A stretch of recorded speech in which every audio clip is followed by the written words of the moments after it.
गीता अध्याय 15 के श्लोक 16-17 में 3 प्रभु बताए हैं।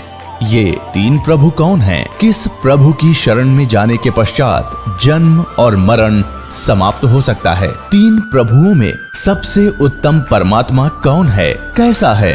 उसका क्या नाम है? इन सभी गूढ़ रहस्यों को जानने के लिए अवश्य सुनिए जगत गुरु तत्वदर्शी संत रामपाल जी महाराज के अमृत वचन। पुण्यात्माओं, दास ने एक शब्द बोला था, गुरु बिन काहुन पाया ज्ञाना, जो थो था बुस छेड़े मूड किसाना। गुरु बिन बीद पड़े जो प्राणी, समझन सार रहे अज्ञानी। श्रीमद् भगवत गीता चारों वेदों का निष्कर्ष है। चौथे अध्याय के 32वें श्लोक में यहाँ एक ब्रह्मण्य मुखे शब्द है। इस ब्रह्मण्य मुखे शब्द का हमारे अनुवादकर्ताओं ने इस दास से पहले जो अनुवाद दास ने किया है गहरी नज़र गीता में एक पुस्तक बनाई है, यानी उसका अनुवाद समझो श्रीमद् भगवत गीता का अनुवाद है। उसका नाम लिखा है गहरी नज़र गीता में। इससे पहले जितने महापुरुषों के आप अनुवाद उठाकर देखोगे उसमें क्या लिख रखा है? वेद की वाणी में सच्चिदानंद, इस ब्रह्मण्य मुखे का अर्थ किया है वेद की वाणी। और इन्हीं अनुवादकर्ताओं ने 17वें अध्याय के 23वें श्लोक में इसी ब्रह्मण्य का अर्थ किया है सच्चिदानंद घन ब्रह्म। वो यथार्थ अनुवाद है, वो सही अर्थ है। यहाँ ये विचलित हो गए, तो ये विद्वान नहीं थे, इसलिए इन्होंने अनुवादों का अड़ंगा कर दिया। अपनी ओछी सोच से अर्थ भी अनर्थ कर दिए। ब्रह्म का अर्थ भगवान होता है, तो ब्रह्म का अर्थ कोई वेद करता है तो महामूर्ख है। वेद एक सिद्धांत है, संविधान है, भगवान की जानकारी देता है, उसके नियम बताता है। और ब्रह्म भगवान है। जैसे एक राजा है, राजा का संविधान है, वो उसके नियमों का, उसके अंदर उसके सारे नियम लिखे हुए हैं, कैसे एक प्रजा को रहना चाहिए, क्या अपराध है, कैसा ना करना चाहिए। और कहीं पर कोई राजा का अर्थ और संविधान लिख दे तो वो अर्थ ठीक नहीं कर रहा, अनर्थ कर रहा है। इसी प्रकार यहाँ ब्रह्मण्य माने सच्चिदानंद घन ब्रह्म, और मुखे अपने मुख कमल से बोली गई वाणी में विस्तार से कहे हैं। सच्चिदानंद घन ब्रह्म ने अपने मुख कमल से बोली उस अमृत वाणी में उन धार्मिक युगों की जानकारी, अनुष्ठानों की जानकारी विस्तार के साथ कही है। और उसको तत्व ज्ञान कहते हैं। और उसको जानने के बाद तो सभी कर्मों से मुक्त हो जाएगा। अब गीता ज्ञान दाता कौन है? ये ब्रह्म है। जैसे दास ने शब्द सबसे पहले ये बोला था कि ब्रह्म शब्द पर्याप्त है, लेकिन ब्रह्म का अर्थ भगवान कहो, साब कहो, राम कहो, तो ये सत्संग एक ऐसा जटिल समस्या बन गई जो अध्यात्म मार्ग कि दास यदि किसी पॉइंट को कच्चा छोड़ के आगे चलेगा तो प्रथम बार सुन रहा भक्त कुछ नहीं समझ पाएगा। इसलिए एक ये सामूहिक लेक्चर दिया जाता है आध्यात्मिक टीचर होने के नाते, तो उसमें ये ध्यान रखा जाता है कि शायद प्रथम कक्षा के बच्चे भी आए हैं जो पहली बार दीक्षा लेने आए, और किसी के वैसे कहने से वैसे भी श्रोतापन कराते हैं। तो ये इसलिए यहाँ थोड़ा सा डिफाइन करेंगे। जैसे साहब कहो, ब्रह्म कहो, राम कहो, गॉड कहो, अल्लाह कहो, खुदा कहो, ईश कहो, ब्रह्म को आते, तो उसमें ये ध्यान रखा जाता है कि शायद प्रथम कक्षा के बच्चे भी आए हैं जो पहली बार दीक्षा लेने आए, और किसी के वैसे कहने से वैसे भी श्रोतापन कराते हैं। तो ये इसलिए यहाँ थोड़ा सा डिफाइन करेंगे। जैसे साहब कहो, ब्रह्म कहो, राम कहो, गॉड कहो, अल्लाह कहो, खुदा कहो, ईश कहो, ब्रह्म कहो। अब जैसे एक तहसीलदार भी साहब है, प्रभु है, स्वामी है अपने विभाग का। ऐसे ही आगे चले, हम थोड़े शॉर्ट में बताऊंगा। जैसे डिप्टी कमिश्नर भी साहब है, मंत्री भी साहब है, मुख्यमंत्री भी साहब है। आप अंडरस्टूड, आपको खूब समझते हो आप कि ये साहब कितने सतर के हैं। और प्रधानमंत्री भी साहब कहलाते हैं। और राष्ट्रपति जी भी साहब ही कहलाते हैं। तो इसे समझ लेना। तो ये इसलिए ब्रह्म, अब जैसे मुख्यमंत्री जी हैं, ये एक क्षेत्र के मालिक हैं, स्वामी हैं, ये पूर्ण स्वामी नहीं है, पूरे भारत के स्वामी नहीं है। इसी प्रकार यहाँ जो ब्रह्म शब्द है, ये ब्रह्म है 21 ब्रह्मांड का स्वामी। इसको ज्योत स्वरूपी निरंजन गीता अध्याय नंबर 4 के श्लोक नंबर 32 में स्वयं कहता, मैं काल हूं, ये काल ही है। और काल भी स्वामी है। जैसे एक जेल का सुप्रिटेंडेंट, वो जेल का स्वामी है और सुप्रिटेंडेंट साहब भी है, ऐसे ही ये काल साहब है, 21 ब्रह्मांड का स्वामी है, या एक जेल है, ये जेल का सुप्रिटेंडेंट साहब है, ये समझ लो। तो ऐसी ऐसी इसने 21 जेल बना रखी है, एक ब्रह्मांड भी ये जेल है। तो ऐसे ये 21 ब्रह्मांड का साहब है, ये ब्रह्म है, लेकिन ये कंप्लीट ब्रह्म नहीं है, ये पूर्ण ब्रह्म नहीं है, इसलिए ब्रह्म शब्द बोला गया। तो यहां प्रत्येक इसके अंग को हमने समझने के लिए ऐसे करना पड़ेगा।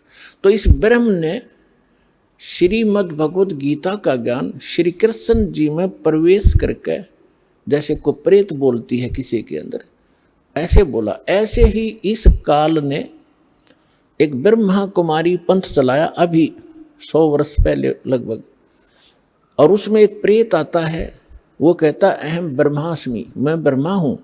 कभी कहता है अहम शिवोहम, मैं शिव हूँ।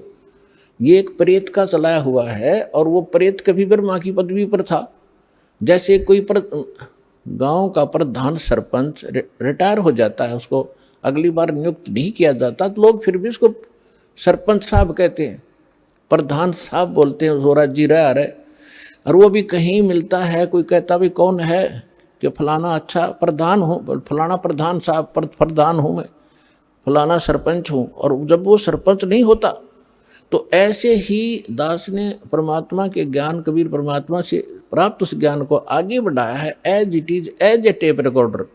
दास का इसमें इतना ही योगदान है कि दास को परमात्मा का जो अंतःकरण टेप रिकॉर्डर ठीक कर दिया उस परमेश्वर कबीर जी ने, और उसमें अपना ज्ञान भर दिया, दास बोल कर सुना रहा है रिकॉर्ड करके, इतना सा योगदान है। तो उसके अंदर तो ऐसे दास बहुत बार बताता है आपको कि ये ब्रह्मा विष्णु महेश जो वर्तमान में या 3 लोक के एक एक विभाग के मिनिस्टर हैं, साहब हैं, इतने राम हैं, इतने भगवान हैं, ये इनकी भी मृत्यु होगी, और ये मृत्यु को प्राप्त होकर आम जीव की तरह 84 लाख योनियों में, प्रेत योनियों में भटक रहे होंगे, और अन्य पुण्य आत्माओं को फिर से काल अपनी दुर्गा पत्नी से जन्म दे करके उस पदवी पर बैठा देता है।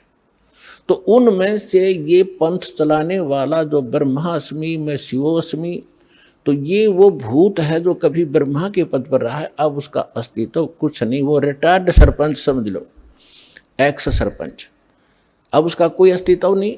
तो वो बोलकर उसने वो पंथ चला दिया। आज भी उसकी मुरली सुनकर, वो भूत की बात सुनकर एक बहुत बड़ा जनसमूह अपना जीवन नाश कर रहा है। दास का प्रयत्न किसी की निंदा करना नहीं, दास का प्रयत्न है कि सभी हम एक परमात्मा के बालक बच्चे हैं, बहन बेटी भाई।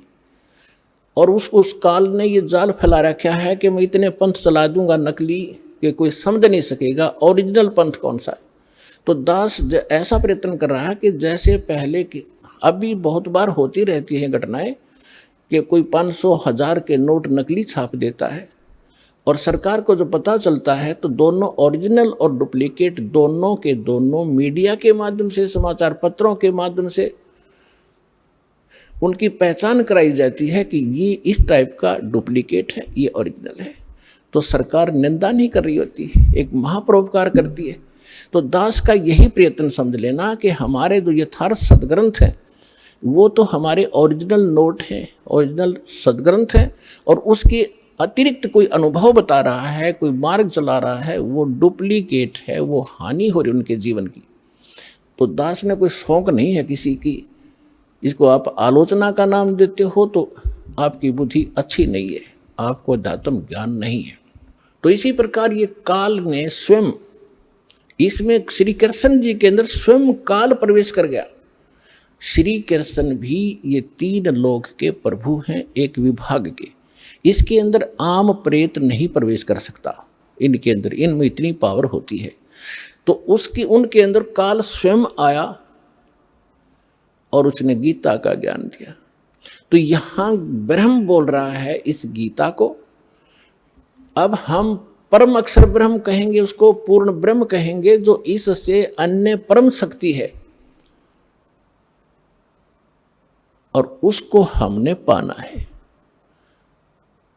अब क्या कहा है कि वो सच्चिदानंद घन ब्रह्म ने अपने मुख कमल से, गीता ज्ञानदाता स्वयं कह रहा है, उस धार्मिक अनुष्ठानों की जानकारी विस्तार के साथ कही है और उसको तत्व ज्ञान कहते हैं।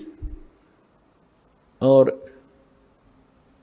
उस ज्ञान को प्राप्त करके प्राणी सभी कर्मों से मुक्त हो जाता है, उसका वो छुटकारा पा लेता है, उसका पुनर्जन्म नहीं होता। चौथे अध्याय के 34वें श्लोक में कहा कि अर्जुन, उस तत्व ज्ञान को जो परमात्मा स्वयं आकर अपने मुख कमल से वो वाणी बोलता है, वो तत्व ज्ञान है। उस तत्व ज्ञान को, उसको सूक्ष्म वेद भी कहा है। उस तत्व ज्ञान को तू तत्वदर्शी संतों के पास जाकर समझ, उनको दंडवत प्रणाम करने से, कपट छोड़कर सरलता पूर्वक प्रसन्न करने से वो तत्वदर्शी संत तुझे उस परमात्म तत्व का अर्थात तत्व ज्ञान का उपदेश करेंगे। अब 15वें अध्याय के प्रथम मंत्र में उस तत्वदर्शी संत की पहचान भी बता दी है कि जो संत उल्टे लटके हुए संसार रूपी वृक्ष के, ये संसार रूपी वृक्ष है अर्जुन, ऊपर को जड़ है वो तो पूर्ण परमात्मा है, पूर्ण ब्रह्म है, जिस जो सबका धारण पोषण करता है। 15वें अध्याय के 1 से लेकर 4 में और श्लोक में और 16-17 श्लोक में 3 पुरुष, 3 भगवान, 3 ब्रह्म स्पष्ट किए हैं। सरपुरुष कहो, सरब्रह्म कहो, ये तो काल है। सर माने नासवान, ये 21 ब्रह्मांड का स्वामी, ये सरब्रह्म है। और दूसरा अक्षर ब्रह्म, अक्षर पुरुष कहो चाहे प्रभु कहो, स्वामी कहो, राम कहो, ब्रह्म कहो, ये 7 शंख ब्रह्मांड का स्वामी है। इसकी आयु बहुत लंबी है लेकिन इसकी भी मृत्यु है, इसलिए इसको भी अक्षर पुरुष कहा है, ये चिरस्थायी है। और फिर तीसरे नंबर का जो परमात्मा है, परम अक्षर ब्रह्म कहलाता है, वो बताया उत्तम पुरुष तु अन्य, जो 17वें श्लोक में कहा 15वें अध्याय के, उत्तम पुरुष तु अन्य परमात्मा इति उदाहरत है। ये लोग तरम अविश्य विवर्ती अवैश्वर है, वो परमात्मा इन दोनों से अन्य है, जो 15वें अध्याय के 16वें श्लोक में सरपुरुष और अक्षर पुरुष कहे हैं। इनसे कोई अन्य है वो परमात्मा जो सबका धारण पोषण करता 3 लोकों में प्रवेश करके। तो 15वें अध्याय के प्रथम श्लोक में बताया कि ऊपर को जड़ और नीचे को शाखा वाला ये उल्टा लटका हुआ संसार रूपी पीपल का वृक्ष समझो, एक फॉर एग्जाम्पल दिया है। और जो संत इसके सभी विभाग बता दे, न्यारे न्यारे, भिन्न भिन्न, स वेदविद, वह वेद के तात्पर्य को जानने वाला है, वह वेद का ज्ञाता है, वो तत्वदर्शी संत है।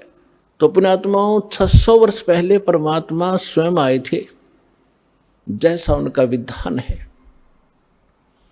कि वो स्वयं आकर अपने मुख कमल से उस तत्व ज्ञान का प्रचार करते हैं, जो हमारे नकली धर्मगुरुओं ने, डुप्लीकेटों ने रिजेक्ट करके कूड़े की टोकरी में डाल रखा था, धानक जुलाहा कह के, उसकी वाणी झूठी कह के। आज दास को परमात्मा ने जोरी बनाया, उस लाल को परखा और उसको कूड़े की टोकरी से उठाकर आज सिद्ध कर दिया कि Kabir is God, Kabir is God, Kabir is complete God.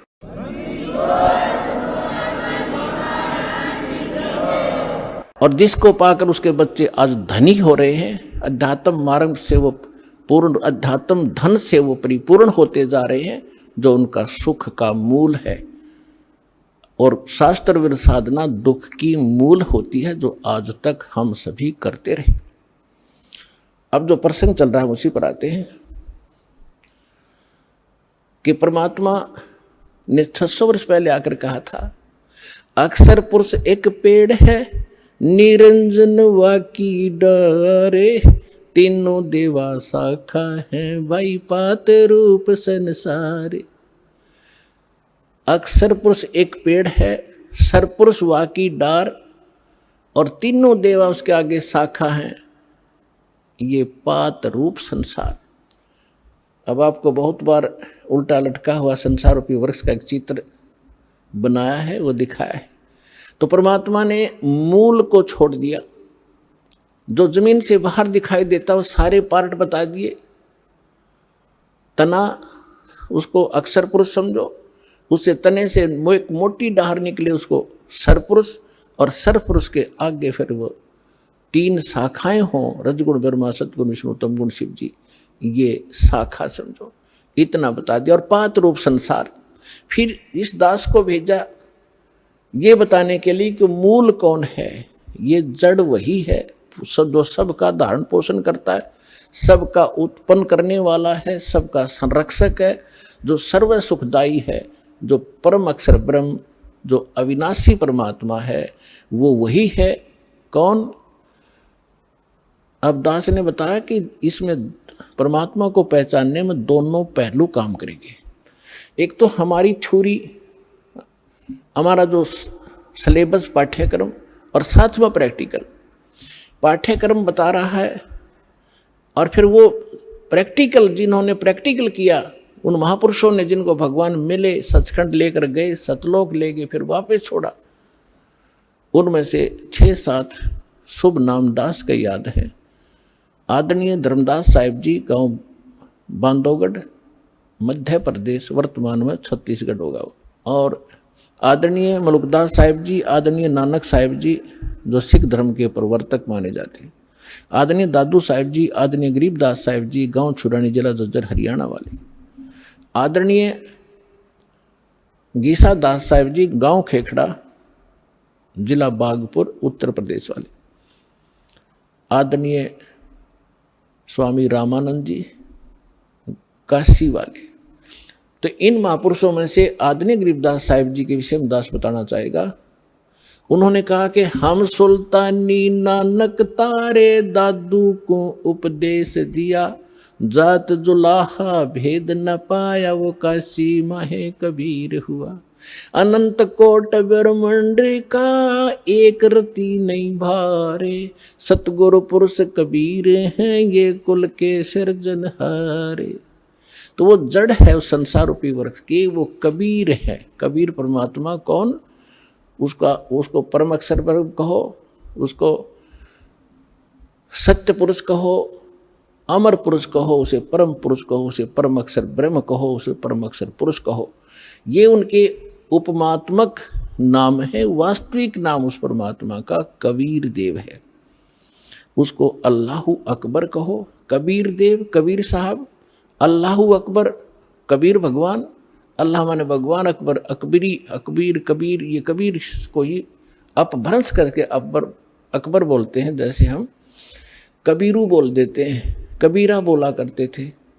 जैसे गरीबदास जी को गांव वाले गरीबू कहा करते थे। तो ऐसे हम अपभ्रंश करके अपने नाम रख लेते हैं। उनका वास्तविक नाम है कबीर देव, अल्लाहु अकबर, अल्लाह कबीर, गॉड कबीर।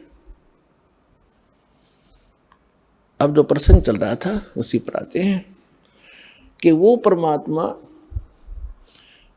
स्वयं यहाँ आते हैं। अब इसमें दोनों पहलू साथ चलेंगे कि जिनको भगवान मिले उन्होंने प्रैक्टिकल किया, और जो हमारे सदग्रंथ आज तक हमें ज्ञान दे रहे थे, हमारे धर्मगुरु समझ नहीं सके, वो हमारा दुर्भाग्य और उनका भी दुर्भाग्य कहेंगे, क्योंकि वो उनकी बुद्धि काल के वश थी।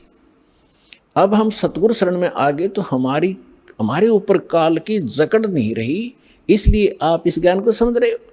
जिस दिन आपका नाम खंड हो जाएगा, यहाँ से कनेक्शन कट गया, परमात्मा का पंजा आपसे उठ जाएगा, आपको यही शब्द कड़वे लगने लग जाएंगे, और ये हमारे यहाँ भक्त भी आपको बुरे बुरे दिखाई देंगे, क्योंकि काल प्रवेश कर जाएगा, आपकी बुद्धि को भ्रष्ट कर देता है। आज तक ब्रह्मा विष्णु महेश की गांठ बांध रखी, इसने चक्कर बांध रखा, समझने नहीं दिया। आपकी क्या औकात, आप इस मालिक की शरण से दूर होकर आप सुखी हो जाओगे। जून का महीना हो और घर से बाहर एसी रूम से बाहर निकल कर कोई सुखी हो सकता है? चाहे शराब पी कर चाहे निकले जा बाहर गली में पड़ा रहो, बेशक वो कहा रहो शराब के नशे में कोई बहुत सुखी हूँ, अब सुखी हूँ, खाक सुखी है, रेत में पड़ा पसीने आए पड़े, झागा रहे मुख में। तो ऐसी दशा उन लोगों की जो भगवान से दूर हटकर इस काल के खेमे में खेल खेल रहे हैं। चाहे वो भक्ति कर रहे हैं, वो भक्ति भी नकली, या संसारिक सुख प्राप्त करने के लिए वो को प्रयास कर रहे हैं, क्योंकि इस काल की साधना से सुख हो ही नहीं सकता। सुख होगा तो इस परमात्मा की ही रजा से, इस साधना से होगा। आदरणीय गरीबदास साहिब जी ने प्रैक्टिकल बताया कि अजब नगर में ले गए हमको सतगुरु आने, अजब नगर में ले गए हमको परमेश्वर आने। आन माने आके, अजब नगर में ऐसे अजब कमाल के लोक में लेकर गए भगवान मुझे खुद आकर के, और जल के बिंब अगाध गति हम सूते चादर ताड़े। अजब नगर में ले गए हमको सतगुरु आण, यानी वो सतगुरु भी हैं, वो भगवान भी हैं। जो सतगुरु होता है, सच्चा ज्ञान जो देता है भगवान ही देता है, भगवान ही सच्चा ज्ञान दे सकता है। तो उनको सीधे भगवान मिले थे, सतगुरु कहो चाहे परमेश्वर कहो। अजब नगर में ले गए हमको परमेश्वर आने, आन माने आके, ये हमारी देसी भाषा हरियाणा की लैंग्वेज में देखा ग्रंथ है। और जल के बिंब अगाध गति वहाँ सूते चादर तान, चादर तान के सोना, यानी कति निश्चिंत हो जाना, बेफिक्र होकर सोना। एक मुहारा है यहाँ देसी कि अच्छा चादर तान के सोए है, सारे काम कर दिए। तो इस तरह कहते हम तो निश्चिंत हो गए कि साधना हमारी सत भगवान मिल गए, आंखों सतलोक देख लिया, सत साधना करते रहेंगे, गलती हम करें नहीं, हम निश्चिंत हो गए। हमने, हमारे अंदर कोई अब शंका नहीं रही कौन भगवान है और क्या उसको प्राप्त करने का मेथड है, वो सब कंप्लीट प्राप्त हो गया, आंखों देखा। तो दास आपको इतना ही दृढ़ करना चाहता है। देखो, माता पिता अपनी बिटिया का विवाह करते हैं तो वो जाकर लड़के वाले का घर भी देखते हैं, उसकी प्रॉपर्टी से भी परिचित होते हैं, अन्य थर्ड पर्सन से भी पूछते हैं। फिर वो आकर घर बताते हैं कि हम जो लड़का देख कर आए हैं उसके ये बिजनेस है, उसके ये व्यापार है, इतनी उसको प्रॉपर्टी है। तो लड़की को कोई डाउट नहीं होता क्योंकि पिता बता रहा है। थर्ड पर्सन कहे तो शायद शंका हो जाए। तो इसी प्रकार उस परम पिता ने आके आपको ज्ञान दिया है कि जहाँ तुम रहा जाओगे वहाँ क्या क्या सुख सुविधाएं हैं, तो आपको डाउट नहीं रहना चाहिए। और फिर साथ के साथ अपने गवाह भी तैयार कर रखे। अब लड़की नू कह मैं जाकर देख के आऊँगी तो वह भी एक बात है, देखा पिताजी झूठ नहीं बोल रहे। तो इसी प्रकार आप जी ने एक नेक भक्त का भी आचरण एक दिखाना है कि जो दास बोल रहा है वो किसी डूम भाट के गीत नहीं है, गॉड गिवन स्पिरिचुअल नॉलेज है, एच इट इज, जो भगवान ने बताया। और जिन महापुरुषों को भगवान मिले उन निजों का तो सेकंड किया, हमारे सदग्रंथ बता रहे। अब आपको श्रीमद् भगवद गीता से परिचित कराया, और विशेषकर हिंदू समाज तो जो भगवान की तरफ में पहले से ही लगे हैं तो उन्होंने तो गीता का पाठ रोज कर ही रखा तकरीबन। दास एक बार 2003 के अंदर उदयपुर के अंदर सत्संग कर रहे थे, थोड़ी सी संगत होती थी, और हमारे पास एक प्रोजेक्टर सिस्टम हमने किया था और टीवी पर दास दिखा रहा था, बता रहा था। एक बहन सुन रही थी, उसमें प्रोजेक्टर सिस्टम नहीं था, केवल टीवी ही पर हम दिखा रहे थे। टीवी पर थोड़ी बहुत दूर दिखा करते, थोड़े आदमी बैठा करते। उसके तुरंत बाद हमने प्रोजेक्टर ले लिया था भक्तों ने। तो सत्संग कर रहा था, उसमें बताया सारा कुछ, गीता को दिखाया। फिर मैं नीचे आकर एक चारपाई डली थी, उस पर बैठ गया। 10-20 भगत, कुछ शंका समाधान वाले, कुछ दीक्षा के इच्छुक आकर बैठ के। तो एक बहन कहने लगी, जी मैं तो व्रत करती हूँ, शुक्रवार का मैं छोड़ूंगी नहीं। मैंने कहा, बहन आप गीता को मानते हो? कहा, गीता डेली पढ़ती हूँ। मैंने कहा, 6 अध्याय के 16वें श्लोक में गीता जी में लिखा है कि अर्जुन, ना तो ये साधना, ये योग अधिक खाने वाले की सफल हो सकती, और ना बिल्कुल न खाने वाले की, बिल्कुल ना खाना, व्रत रखना, और ना ज़्यादा जागने वाले की। लोग दिखावा नहीं होगा, मैं 2 बजे उठ लेता हूँ, प्रसाद ना करता हूँ और सोता ही नहीं रात ने। नहीं, नाम उठत ना हम बैठत, नाम सोवत जागवे, नाम खाते नाम पीते, नाम सेती लागवे। ठीक है, जो वृद्ध हैं जिनको काम नहीं, किसी टाइम उठो और बैठो करो सेवा साधना, लेकिन सारा दिन मेहनत करने वाला आदमी कैसे उठ लेगा? 2 बजे 10 बजे सोया हुआ, या 11 बजे सोने पाओ आजकल। तो कहने का भाव ये है कि ना घना जागने वाले का और ना घना ज़्यादा सोने वाला भी मूर्ख है। संध्या पढ़कर सोया उठ 9 बजे, वो क्या भक्ति करेगा? तो कहते सब संयम रखो, सबके अंदर संयम, हर तरह का संयम रखकर साधना करने से होता है। तो मैंने इतना ही कहा था कि गीता अध्याय नंबर 6 के श्लोक 16 में न बोले जी बिल्कुल सही है, और मैं रोज पढ़ती थी, आज बुद्धि खुली है मेरी।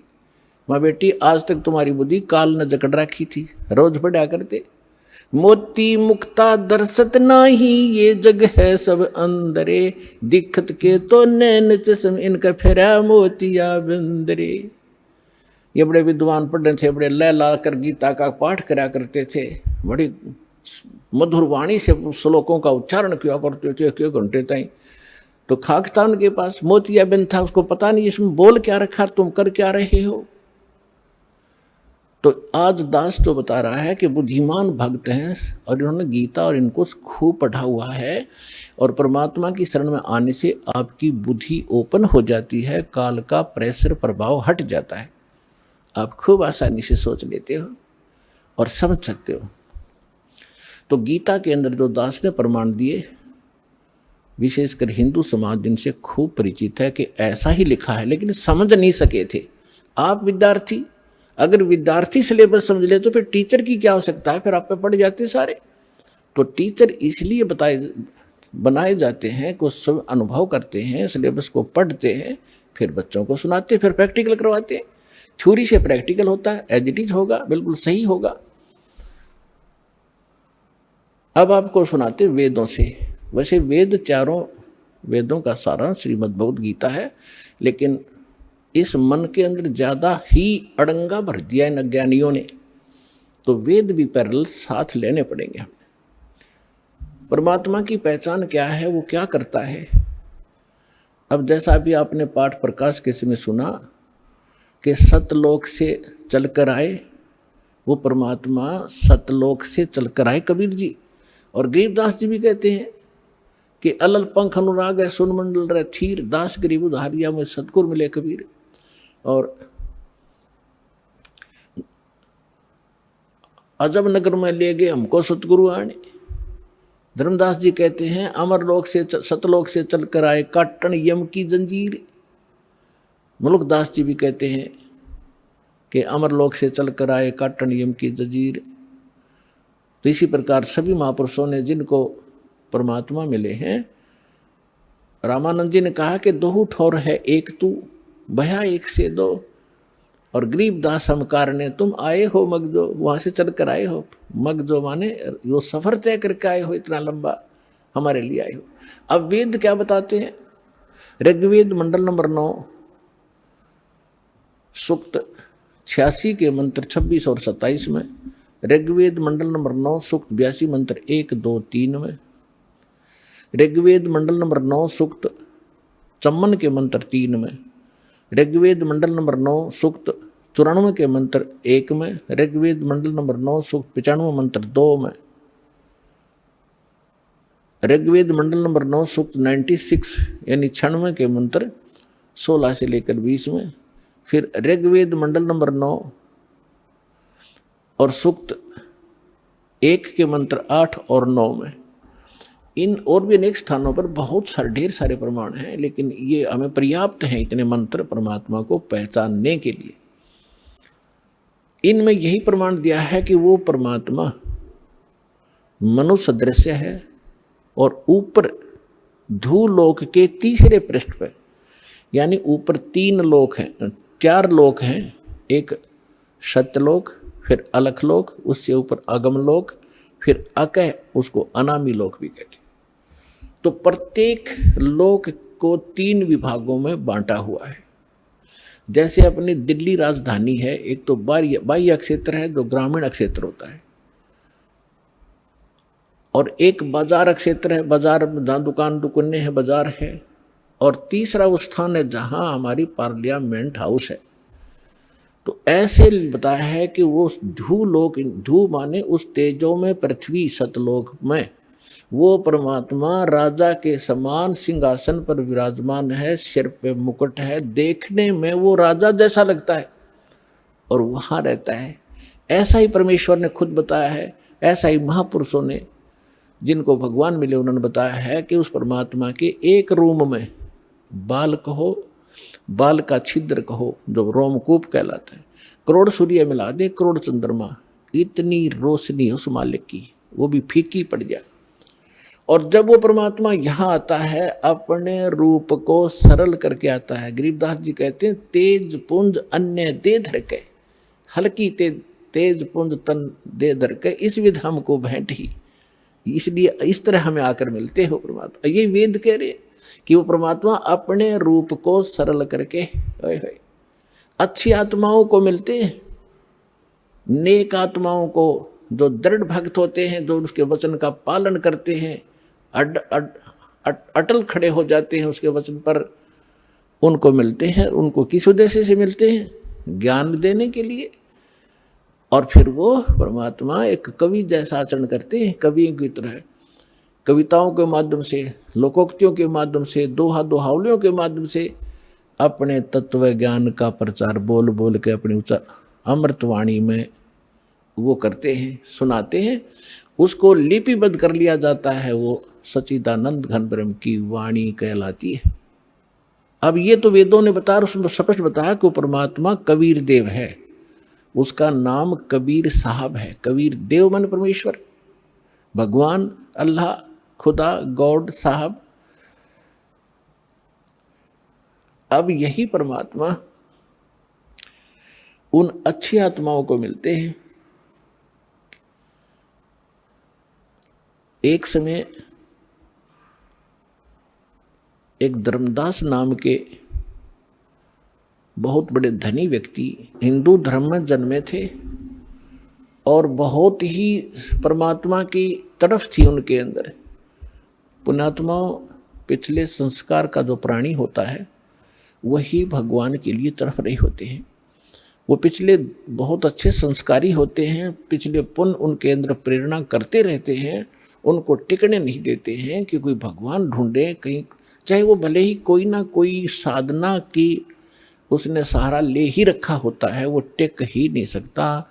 चाहे वो हनुमान पूजा, चाहे गणेश जी की पूजा करे, और चाहे वो कितना मंदिर मस्जिद गुरुद्वारों में जाता हो, या कोई गीता वेद का कोई पाठ श्लोक करता हो, वो टिक नहीं सकता। चाहे कोई व्रत रख रहा है या चाहे कोई तपस्या कर रहा है, वो डले ढोता ही रहता है, उसके बस की बात नहीं। तो इसी प्रकार जैसा जिस वर्ण में जन्म हुआ, उन परंपरागत साधनाओं की करते करते भी उसके अतिरिक्त यदि कोई और मार्गदर्शन करने वाला मिल जाता है तो वो भी स्वीकार करता है और उसको प्रारंभ कर देता। धर्मदास जी गांव बांधवगढ़ मध्य प्रदेश के रहने वाले थे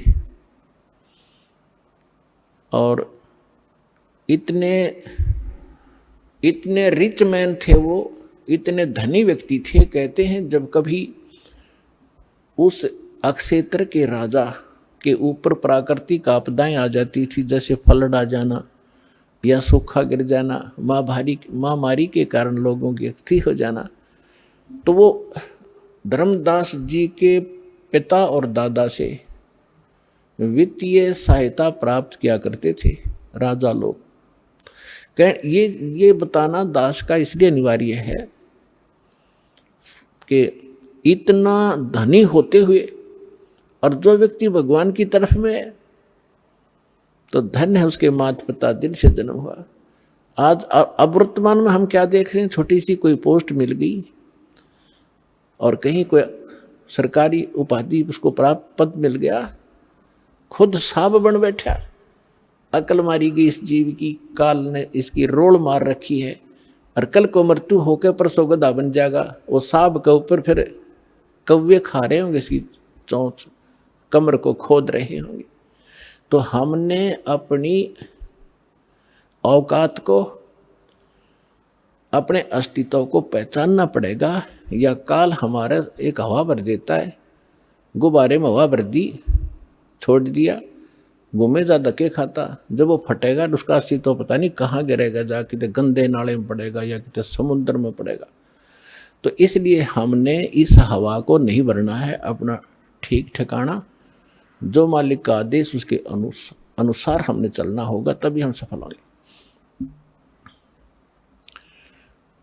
तो धर्मदास जी को इतनी तरफ थी, उन्होंने ये भी सुना हुआ होता है कि गुरु बिन मोक्ष नहीं होता, इसलिए उन्होंने एक रूपदास नाम के वैष्णव परंपरा के संत को गुरु धारण भी कर रखा था।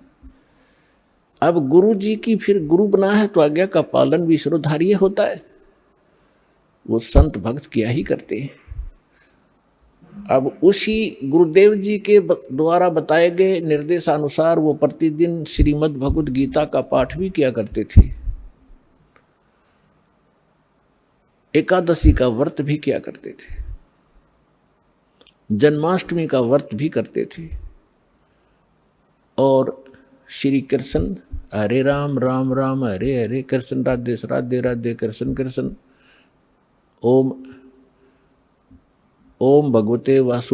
नमः भगवते वासुदेवाय,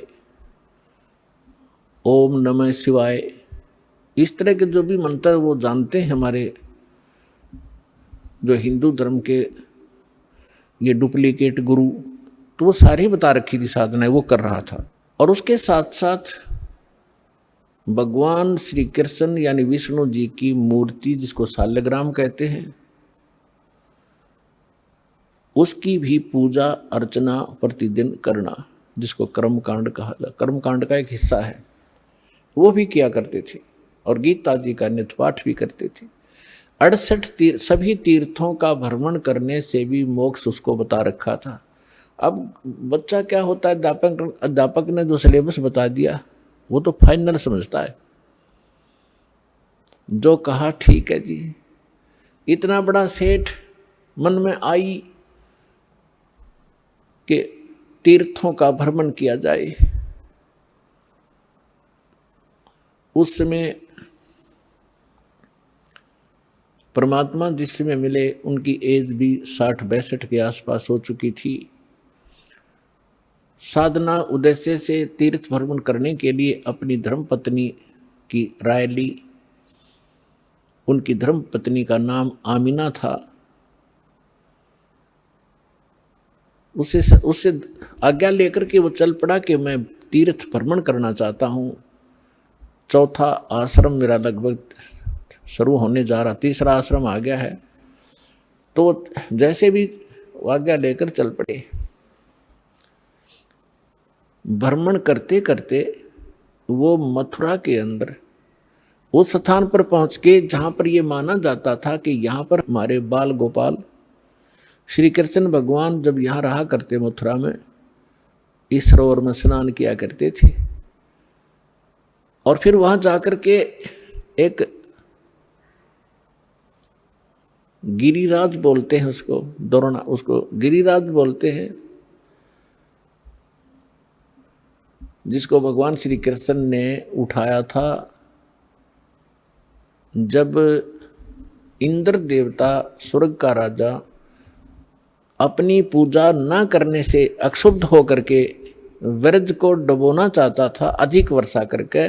तो श्री कृष्ण जी ने उस पहाड़ को उठा के और पूरे ब्रज पर फैला दिया था। वर्षा खूब हुई थी और इंद्र थक गया था वर्षा कर करके, और वो कुछ बिगाड़ नहीं सका ब्रज का। तब उसने अक्षमा याचना की थी तो उस स्थान पर भ्रमण करके, उस गिरिराज की परिक्रमा करके हम अपना मोक्ष मानते थे। उस सरोवर में स्नान करके हम मोक्ष मानते रहे। इसी उद्देश्य से धर्मदास साहिब जी भटक रहे थे, वहाँ पहुँच गए। सुबह सुबह उठे, उस सरोवर में स्नान किया जिसमें जल अधिक था नहीं, क्योंकि हम उसमें नहाना इसलिए उचित समझते रहे कि इससे मोक्ष होगा, चाहे गहरा भी क्यों ना हो, उसमें कीचड़ भी क्यों ना हो, हमें तो भगवान चाहिए। लेकिन परमात्मा कहते हैं, कबीर इस संसार ने समझाऊं कै बार, और ये पूछ पकड़ कर भेड़ की और उतरा चाहे पार। गरीबदास जी कहते हैं कि भेड़ पूछ को पंडित पकड़े, ये भादो नदी भी हंगा, गरीबदास व भवजल डूबे, जिन नहीं साध सत्संगा। जिनको संत नहीं मिलते, सत्संग नहीं मिलता, तो वो भवजल के अंदर ऐसे डूब जाते हैं जैसे भादों के अंदर नदियाँ। भादों महीने में बहुत जबरदस्त वर्षा होती थी और सभी दरिया बह कर चल पड़ती थी, फुल स्विम पर ओवरफ्लो हो करने को हो जाती थी।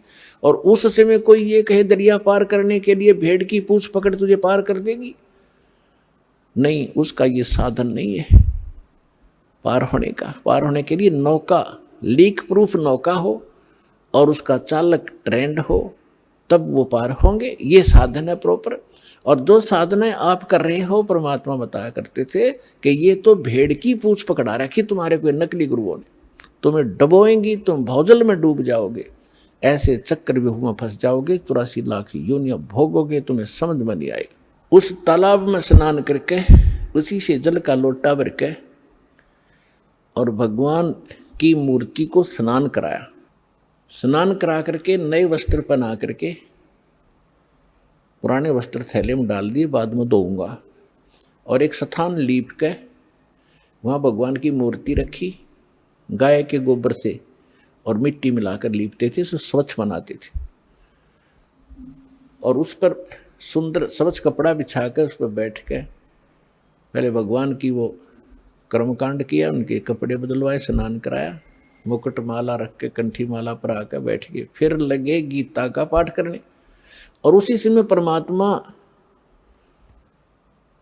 बनारस में आए हुए थे। वैसे तो वो एक सेकंड के अंदर, सेकंड के भी कुछ फ्रिक्शन में जहाँ चाहे पहुँच जाए अपने पूरे ब्रह्मांडों में, एक सेकंड फ्रिक्शन ऑफ सेकंड में, और असंख्य रूप बना ले, वो समर्थ है। तो परमात्मा वहाँ एक जिंदा महात्मा के रूप बनाकर वहाँ पहुँच गए। अब जिंदा महात्मा मुसलमानों में अधिकतर होते हैं जो काला कपड़ा पहनते, काला और कोट पहनते हैं, और सिर पर काला ही एक टोप होता है जैसे गोल गोल से चोटे वाला। ओवरकोट घुटनों से नीचे तक होता है, और एक अंडरवियर पहनते हैं, लंगोट, और दाढ़ी और मूछ रखना, सिर पे बाल रखना, ये उनकी पहचान। उनको जिंदा महात्मा कहा करते थे। और जिन भी महापुरुषों को मिले हैं इस वर्तमान में, आदरणीय धर्मदास साहिब जी को, आदरणीय मुरुगदास साहिब जी को, आदरणीय नानक साहिब जी को, आदरणीय दादू साहिब जी को, आदरणीय गरीबदास साहिब जी को, आदरणीय गीसा दास साहिब जी को, इन सबको ये मिले हैं जिंदा महात्मा के रूप में। आइए अब हम उन श्रद्धालुओं के अनुभव जानते हैं जो जगत गुरु तत्वदर्शी संत रामपाल जी महाराज जी से दीक्षा प्राप्त कर चुके हैं तथा उनके द्वारा बताए गए भक्ति मार्ग पर चल रहे हैं। नमस्कार जी। नमस्ते। क्या नाम है जी आपका? मेरा नाम रेणु हार्डिया, इंदौर एमपी से हूँ।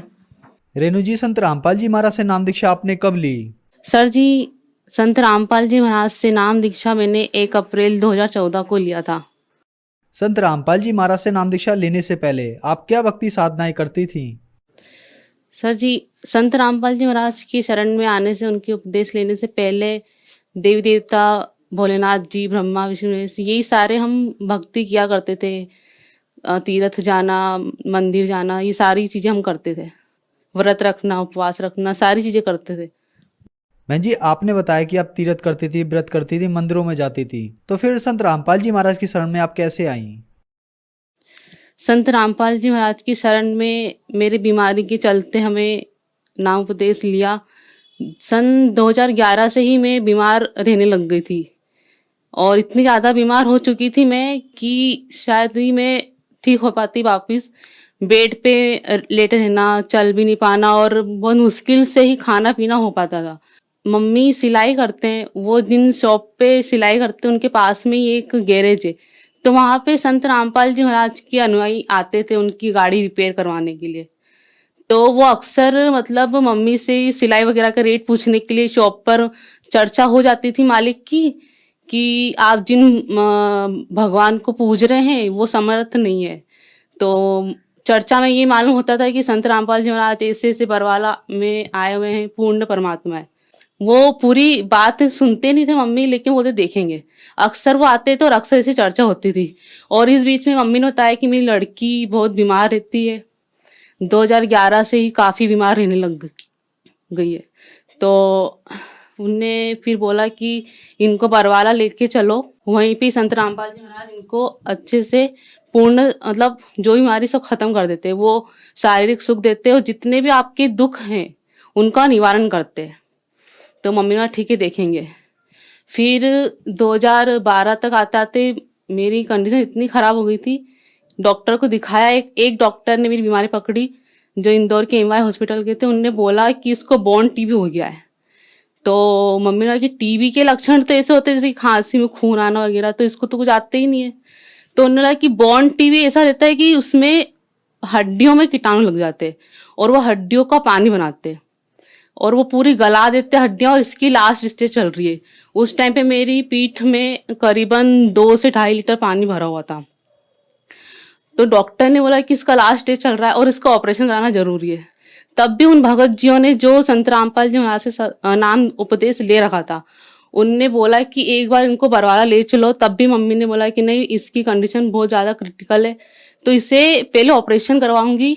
और डॉक्टर ने बोला है कि इसका ऑपरेशन भी सक्सेस होने के बहुत कम चांसेस है, या तो कमर के नीचे पैरालाइज हो जाएगा या एक कोमा में चली जाएगी, कुछ भी हो सकता है। फिर मम्मी ने बोला कि अगर इसका ऑपरेशन सक्सेस होता है तो हम लोग बरवाला जाके नाम लेंगे।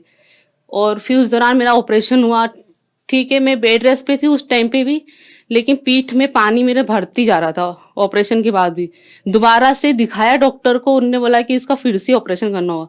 मम्मी कि थोड़े दिन पहले तो हुआ है, तो उन्होंने कि इसके जो कीटाणु पूरी तरह से क्लीन तो होते नहीं है शरीर में से, लेकिन उसका पूरा साफ करने के 3-4 बार ऑपरेशन होते हैं। नॉर्मली जिनको भी होता है उनके कराने होते हैं। तो उस टाइम पे मैं बहुत जोर से होने लग गई थी कि कितनी बार मैं ऑपरेशन करवाऊंगी। फिर मम्मी ने बोला कि अब नाम दीक्षा लेंगे, उसके बाद जो होगा वो देखा जाएगा। उस दौरान मेरे को मम्मी ने बोला कि ऐसे बरवाला में संत आए हुए हैं और उनसे नाम दीक्षा लेनी है। तब मैं नीच आत्मा ने मैंने मना कर दिया कि मम्मी आप कहाँ तक मेरे को लेके जाओगे, तुम जिन जिन को भी बताती हो वो बताते कि यहाँ ले जाओ वहाँ ले जाओ, झाड़ फूक वालों के वहाँ ले आती हो, अब मैं नहीं जाऊंगी। तो मम्मी ने कहा कि ज्ञान गंगा पुस्तक पढ़ो और मेरे को भी बताओ कि क्या लिखा हुआ है। किताब दी भगत जियों ने। तो जब मैंने पढ़ी तो 2-3 पेज पढ़े तो इंटरेस्ट आने लग गया कि इसमें तो ये लिखा हुआ है कि ब्रह्मा विष्णु महेश का जन्म और मृत्यु होती है। तो ये तो कहीं पे भी नहीं किसी ने बताया था। फिर उसको पढ़ते पढ़ते मैंने करीबन 5 दिन में पूरी किताब पढ़ दी और मतलब अंदर से ही तड़प जगी कि मतलब नाम लेना संत जी से। मतलब अगर धरती पे अगर भगवान है तो वो संत रामपाल जी महाराज जी है और बरवाला में बैठे हुए।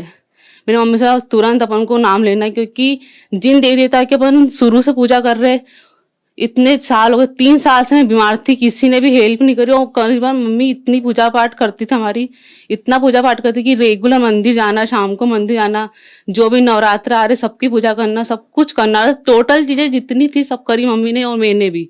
फिर भी किसी भी देवी देवता ने मतलब मेरी बीमारी ठीक नहीं करी। फिर उसके बाद हम लोग नाम दीक्षा लेने के लिए 1 अप्रैल 2014 को बरवाला पहुंचे, सतलोक आश्रम। वहां पे संत रामपाल जी महाराज से हमने नाम लिया। बहन जी, संत रामपाल जी महाराज से नाम दीक्षा लेने के बाद क्या आपको कोई लाभ भी प्राप्त हुए? संत रामपाल जी महाराज से नाम उपदेश लेने के बाद लाभ काफ़ी हुए हैं। अगर उनको मैं बताऊंगी तो शायद ही बहुत टाइम हो जाएगा। जैसे सबसे पहला लाभ मुझे ये हुआ शारीरिक लाभ। जैसे डॉक्टर ने मुझे बता दिया था कि बोर्न टीबी, और बोर्न टीबी मेरा जो राइट हैंड साइड का पैर है वो बिल्कुल काम करना बंद कर दिया था। मतलब चल मैं अपने आप से कभी पाती नहीं थी, कुछ भी काम के लिए मुझे मम्मी की हेल्प लगती थी। और बिल्कुल चलने के बावजूद नीचे ज़मीन पे भी मैं नहीं बैठ पाती थी। 10 से 12 करीबन डॉक्टर हम लोग बदल चुके, तो किसी को भी बीमारी पकड़ में ही नहीं आ रही थी कि हुआ क्या आखिर। और उस दौरान झाड़ फूक वाले मंदिर वगैरह सारा ही कुछ मम्मी जो लोग बोलते थे वहाँ जाती थी, मम्मी जिनने जो बता दिया वहाँ चली जाती थी कि इसको उस मंदिर ले जाओ, आपकी लड़की बीमारी इसको वहाँ ले जाओ। तो सारे ही कुछ लेके चले गए, हो चुका था, फिर भी कोई आराम तो कहीं से भी नहीं मिल पा रहा था। और ऊपर से मेरी दिन पे दिन हालत बहुत बिगड़ते आ रही थी। और बोन टीवी के जरिए जो हड्डियां मेरी गल रही थी उसका पानी मेरी पीठ में इकट्ठा होते आ रहा था। करीबन 2 से 3 लीटर पानी भर चुका था, चलना भी मुश्किल होता था, खाना पीना सब बंद हो चुका था, पूरा ही मतलब कंडीशन बहुत ख़राब थी। और डॉक्टर के पास जब गए, उन्हें जब बोला कि इसका ऑपरेशन कराना है, तो वहाँ पे ऑपरेशन के एक दिन पहले उन्हें 3 पेज पे साइन करवाया, या तो ये पैरालाइज हो जाएगी कमर से नीचे तक का, या कोमा में जा सकती है क्योंकि इसका लास्ट स्टेज चल रहा है। तो मम्मी ने बोला कि ठीक है, आप ऑपरेशन की तैयारी करो, बाकी मालिक जो भी मम्मी जिनको पहले मानती थी वो संभाल लेंगे। और मम्मी को संत रामपाल जी महाराज के बारे में भी उनके अनुयायी ने बता रखे थे। तो उनने बोला था कि अगर मेरी लड़की का ऑपरेशन सक्सेस होता है तो मैं नाम दीक्षा बरवाला या कि सतलोक आश्रम से संत रामपाल जी महाराज से लूँगी। फिर उसके बाद मेरा ऑपरेशन हुआ। ऑपरेशन के बाद भी मुझे डॉक्टर ने पूरा बेड रेस्ट दे रखा था। पीठ से लेके कमर तक का एक बेल्ट बना दिया था लकड़ी का कि अगर उसको बैठना है तो पहन के बैठना ही, उसके बिना मतलब कहीं भी आप जा नहीं सकते हो बिना बेल्ट के। तो वो पूरा बेल्ट पहन के ही मैं खाना खाती थी, बैठती भी थी, तो मम्मी मुझे उठा के बिठाते थे, मैं चल नहीं पाती थी खुद से। 15 दिन पहले हम लोग डॉक्टर को फिर रिटर्न दिखाने गए कि पीठ में पानी भरा रहा है। तो डॉक्टर ने उनके अकॉर्डिंग ट्राई किया कि ऐसे ही निकल जाए, लेकिन वो हो नहीं पाता। डॉक्टर ने बोला कि इसका दोबारा से ऑपरेशन करना होगा, वो ऐसे ठीक नहीं होगा, उसके जो हड्डियों में कीटाणु लग चुके हैं बोन टीवी के, वो हड्डियां गलाते और वो उनका कीटाणु का काम चल रहा है, वो पानी बना रहे। जब तक 3-4 ऑपरेशन से क्लीन हो जाते पूरी बॉडी तो नहीं। उस टाइम पे मतलब मुझे बहुत तेज रोना आ गया था कि मैं इतना ऑपरेशन नहीं करवा सकती, क्योंकि मेरी हालत बहुत ज़्यादा ख़राब थी। फिर मम्मी ने बोला कि ठीक है ऑपरेशन नहीं करवाना हमको। मम्मी ने मेरे को बोला कि अपन पहले संत रामपाल जी महाराज से नाम दीक्षा लेंगे बरवाला जाके सतलोक आश्रम से, उसी के बाद फिर जो होगा फिर देखा जाएगा, अभी अपन नाम लेने चलेंगे। तो हम लोग फिर सतलोक के बरवाला आश्रम गए, वहाँ पे संत रामपाल जी महाराज से हम लोगों ने नाम लिया। नाम लेने के बाद संत रामपाल जी महाराज ने आशीर्वाद दिया, नाम उपदेश लिया हम लोगों ने। मतलब काफ़ी मतलब आश्रम का भी मैं अगर वर्णन करूँ तो बहुत ज़्यादा ही मतलब वहाँ पे सबको देख के वहाँ की व्यवस्था बहुत अच्छी है, बहुत ज़्यादा अच्छी है अकॉर्डिंग दूसरे आश्रमों से। उसके बाद फिर सतलोक आश्रम बरवाला से जब हम संत रामपाल जी महाराज से नाम उपदेश लेके जब हम लौट रहे थे तो डॉक्टर ने बोल दिया था कि 3-4 ऑपरेशन और करवाने होंगे। बट संत रामपाल जी महाराज से उपदेश लेने के बाद ही जब हम लोग लौट रहे थे, रास्ते में ही बस में जो ब्रेक लगा था, फिर मेरे पीठ मतलब पूरा गीला गीला हो चुका था। तो मैंने मम्मी को बताया कि ये पूरा कपड़े गीले हो चुके मेरे पीछे से। तो मम्मी ने देखा कि जो तुम्हारा पानी भरा हुआ था वो पूरा निकल गया है।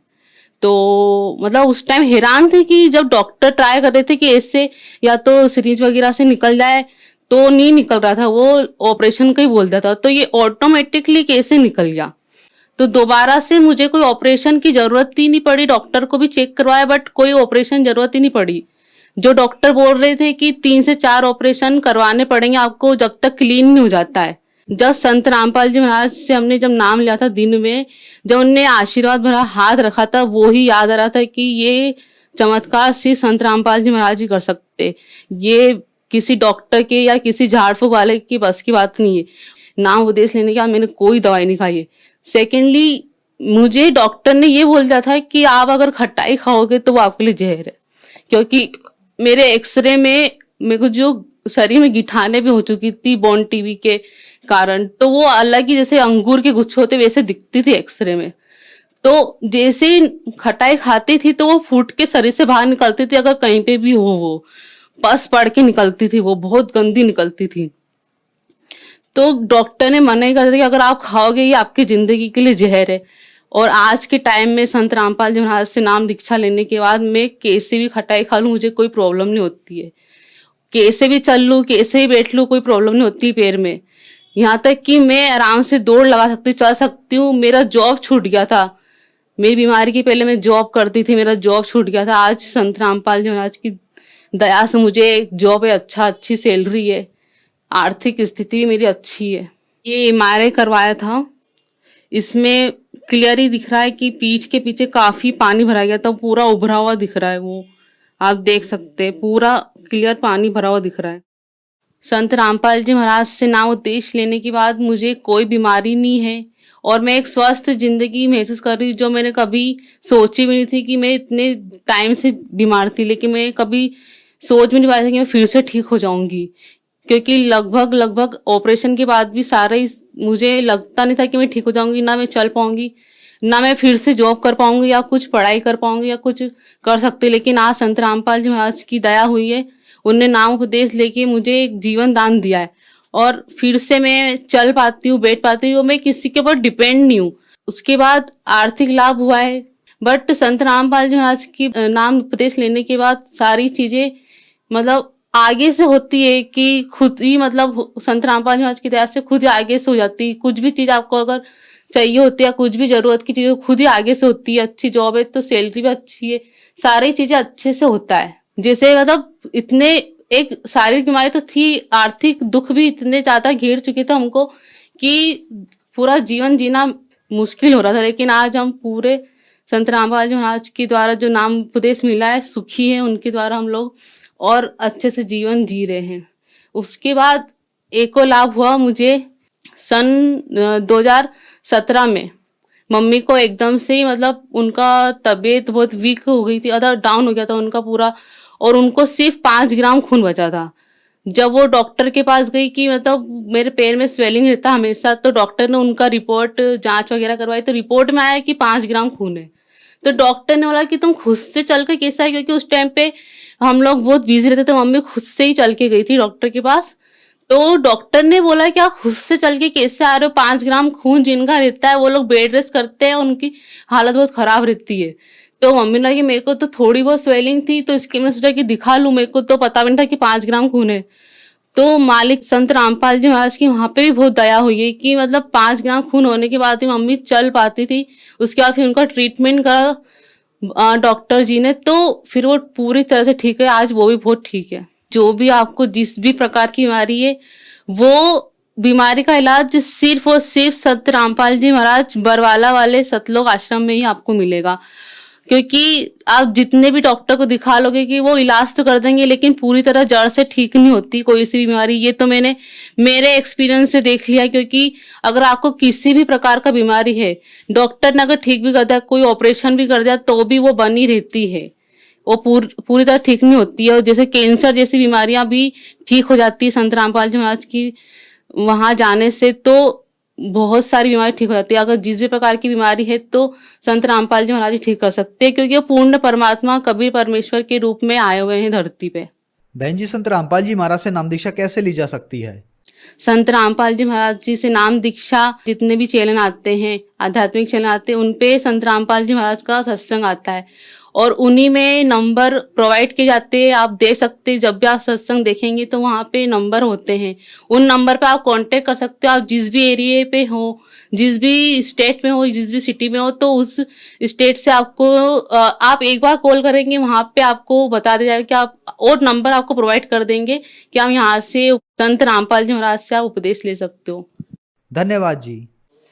सत साहेब।